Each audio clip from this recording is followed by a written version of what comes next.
ಓಂ ಗಂಗಣಪತಯೇ ನಮಃ. ಶ್ರೀ ಗುರುಭ್ಯೋ ನಮಃ. ಹರಿ ಓಂ. ನಮಸ್ಕಾರ. ಓಂ ವ್ಯಾಹೃತಯೇ ನಮಃ. ಭಗವಂತ ಜ್ಞಾನಿಗಳನ್ನು, ಸಜ್ಜನರನ್ನು, ಸಾಧು ಸಂತರನ್ನು, ಭಕ್ತರನ್ನು ವಿಶೇಷವಾಗಿ ಆಕರ್ಷಣೆ ಮಾಡುತ್ತಾನೆ.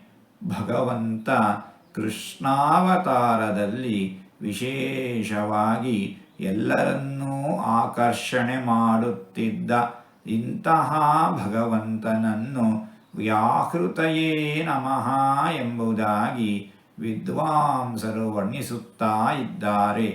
ಹೀಗೆ 4 ತೊದಲು ಮಾತುಗಳನ್ನು ಆಡಿದ್ದೇನೆ. ಇದರಲ್ಲಿ ಏನಾದರೂ ತಪ್ಪುಗಳು ಇದ್ದರೆ ಆ ತಪ್ಪುಗಳನ್ನು ಬಿಟ್ಟು ಒಳ್ಳೆಯದು ಅಂತ ಏನಾದರೂ ಇದ್ದರೆ ಆ ಒಳ್ಳೆಯದನ್ನು ಮಾತ್ರ ಸ್ವೀಕರಿಸಬೇಕು ಅಂತ ಹೇಳಿ ಪ್ರಾರ್ಥನೆ.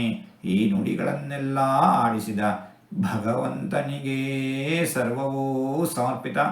ಸರ್ವಂ ಶ್ರೀಕೃಷ್ಣಾರ್ಪಣಮಸ್ತು.